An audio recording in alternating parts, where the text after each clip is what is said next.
The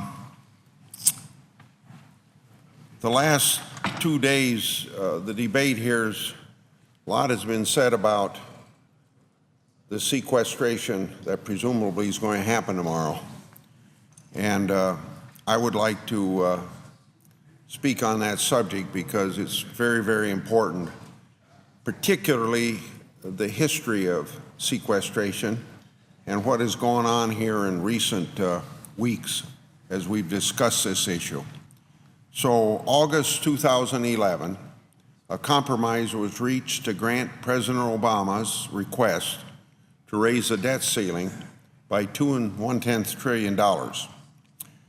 I believe that that was because we had a feeling that there ought to be $1 decrease in spending for every $1 increase in the debt, in the ceiling. $1 less in spending for $1 increase in the ceiling. So that adds up to $2 1/10 trillion. In exchange for the debt ceiling increase, we Republicans in Congress asked for spending reductions. This all added up to the Budget Control Act passed on August the 2nd, 2011. So we've had decisions we're debating today were decided 18 months ago.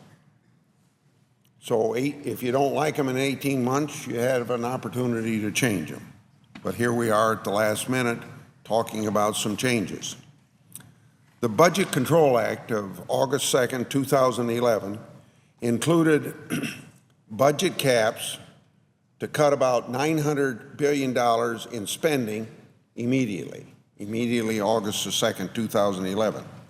And then, as you know, it set up a super committee to find at least $1 2/10 trillion in addition to deficit reduction. Now, the history shows that the super committee could not reach an agreement. So the failure of the super committee to reach an agreement led to the sequestration that we're now debating and facing tomorrow, which is then, as we know, that automatic spending reductions of $1 2/10 trillion over the next 10 years. I didn't support the Budget Control Act. I don't criticize those who did it, and to be fair, it was a bipartisan vote that got the Budget Control Act adopted. I knew at the time, and one of the reasons I voted against it, that the super committee was unlikely to reach an agreement and would ultimately only further delay difficult fiscal decisions that needed to be made. And that's the sequestration we're talking about that will happen tomorrow.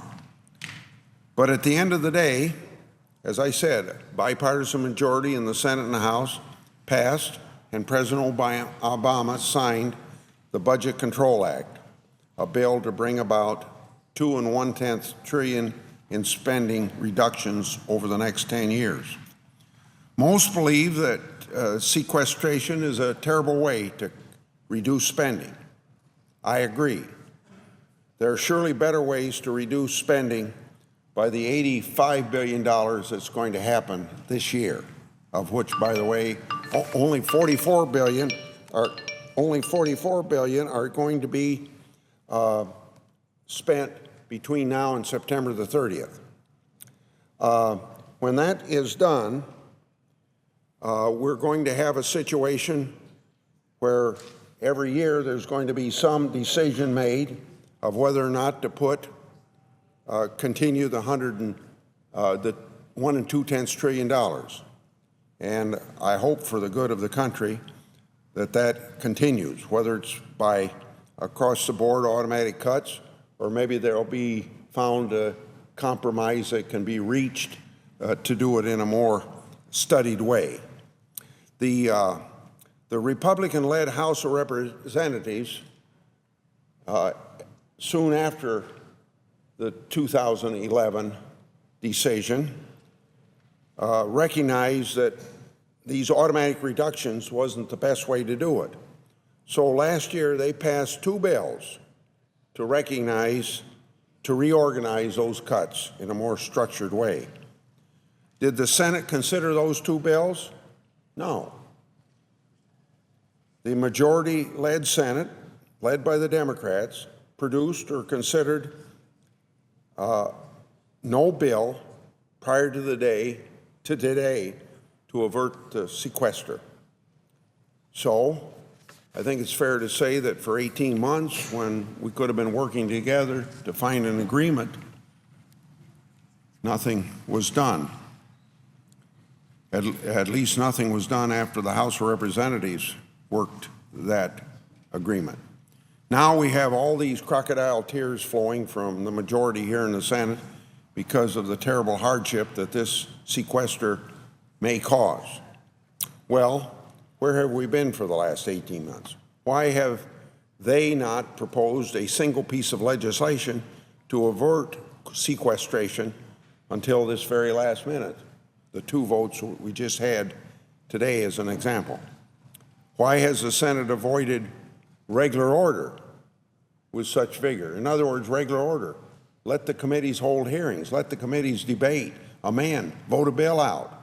Let it come to the Senate floor. Debate, amend, vote it to a conference with the House of Representatives. But no regular order. Under regular order, you work to compromise. But the Senate failed to act after the House acted. So here we are at the 11th hour to consider an alternative. Just like their inability to produce a budget in nearly 4 years, this Senate majority has again failed to act. And you know, a budget's a very important part of fiscal discipline. But we haven't had a budget debate for 3 years, even though the 1974 law requires our having such debate and passage.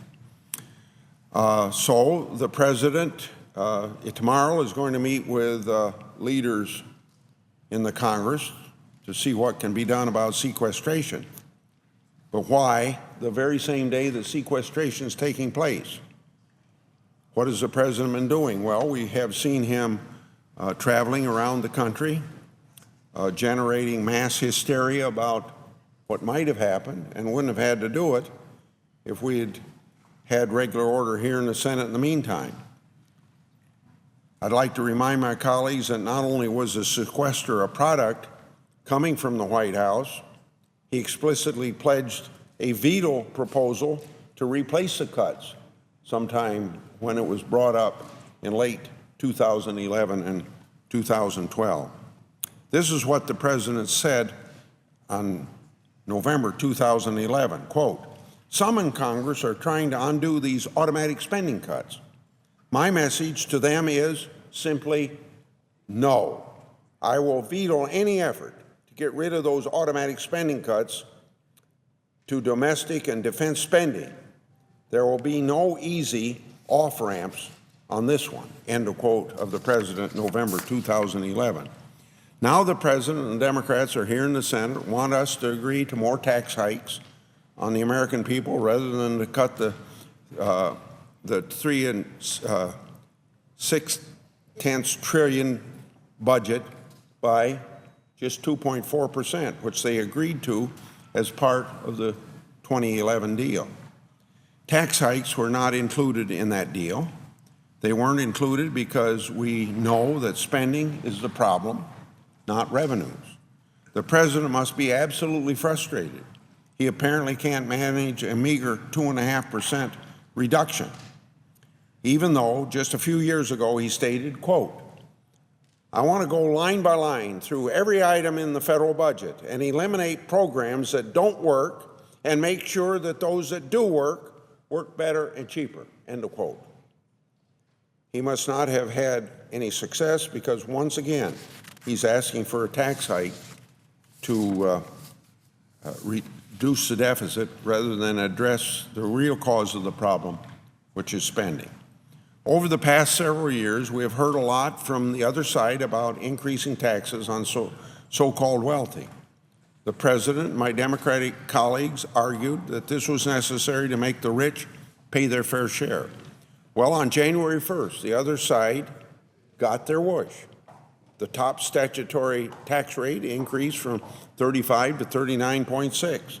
When this statutory rate increase is coupled with a hidden rate increase from reinstituting personal exemption phase-out and the limitation on itemized deductions, that top marginal effective tax rate is not 39.6, but somewhere around 41%. Not only did we see an increase in the income tax on January 1, but we also saw a significant tax increase on capital gains and dividends. The fiscal cliff bill instituted a top 20% tax rate on capital gains and dividends. However, this is not the whole story. A provision from the health care reform bill that imposes a 3 8/10% surtax on investment income also went into effect at the start of the year. Thus, the top rate has jumped not from 15% to 20%, but instead to 23.8%. And that, of course, is nearly a 60% rate hike. You would think after securing these tax hikes on the so-called wealthy, the other side would claim victory and move on. At least one would think they would move on from the tired old rhetoric that the wealthy do not pay their fair share. Even before the most recent tax hikes, that claim was dubious at best. According to the Congressional Budget Office, and remember that's a nonpartisan study group that gives us just basic information on changes of law, they say the top 1% already had an average federal tax rate of 29% compared to 11% for the middle 20% of households. Yet the other side continues their politics of division. They continue to pit American against American and single out politically unpopular industries like for tax hikes. While this may be good politics, it does not make good policy. You know, it's the other rule we ought to follow. Good policy is good politics. The other side has resurrected, in addition, as part of this package that's now before us, the so-called Buffett Rule, which would phase in a minimum 30% tax rate for taxpayers earning more than $1 million. This is despite the fact that this proposal was voted down by this body less than a year ago, and they know that there has been no chance of it passing at this point. Moreover, their argument for this provision makes even less sense now given the tax increases that went into effect on January 1. It also is not clear to me why, when we're talking about reforming the tax code, we're now seeking to add an additional layer of complexity onto a tax code we already agree is too complicated. At the end of the day, all the Buffett Rule will accomplish is siphoning off more job-creating capital and investment for Main Street so that we can spend it here in Washington, D.C. And I hope we all know that government consumes wealth. It doesn't create wealth. The wealth is created outside of this city of Washington, the seat of our government. And we have to take that into consideration, that it takes capital to create jobs. If you want to get unemployment down, you don't take capital out of the private sector. In addition to the Buffett Rule, the other side has resurrected another proposal voted down by this body less than a year ago. This proposal has to do with businesses deducting ordinary and necessary business expenses. The rhetoric from the other side is that their proposal would close a loophole that incentivizes companies to ship jobs overseas. The problem is, no such provision exists. The deduction for ordinary and necessary business expenses is a mainstay of our tax code. It is an income-defining provision that accounts for the cost of doing business. What the proposal before us actually does is target companies doing business on a worldwide scale for a tax hike. This will not create jobs in America. It will not bring jobs that have relocated offshore back home. What it will do is punish business that seeks to expand in the international markets, which in turn could actually cost us jobs here at home. The final tax increases included in the other side's proposal today is more of a budget gimmick than serious proposal to help pay for the delay in the sequester. The proposal would subject oil from tar sands to taxes that support oil spill liability trust fund. However, if the revenue raised from this proposal is really dedicated to this trust fund, how can it at the same time be dedicated to deficit reduction? If we're going to get serious about deficit reduction, we need to put an end to this double counting charade. The only spending the other side is willing to cut is farm subsidies. Using farm subsidies to help pay for sequester replacement puts Agriculture Committee in quite a problem area. I want to remind my colleagues, though, that when we wrote a farm bill last year that passed the Senate by a bipartisan majority, didn't pass the House of Representatives, but we cut $23 million from that. We did away with direct payments. We maintained the crop insurance program. We saved money in other programs and in food stamps as well. There's broad support for the farm bill here in the Senate from both Democrats and Republicans, and there's broad support for making spending reductions. But for Democrats to include cutting subsidies outside the context of a farm bill will make it difficult for us to write a farm bill.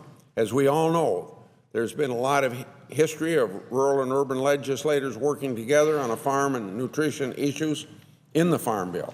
By cutting farm programs in this sequestration replacement, my Democratic colleagues are undermining the ability of the Agriculture Committee to craft a bill that will gain the needed support to move through the Senate in a bipartisan way like it did last June. I think that the proposal will hurt our agricultural communities, and I think the agriculture people will oppose it. At the end of the day, though, there will be money saved in the farm bill. If given that opportunity, we can provide savings from a lot of programs. We showed the ability last year. We all know that the Farm Bill faced big challenges in the House last year. The challenges probably still exist in that chamber, but we shouldn't put ourselves in a position where we cannot even get a bill through the Senate because not going through the House of Representatives, we aren't accomplishing a whole lot.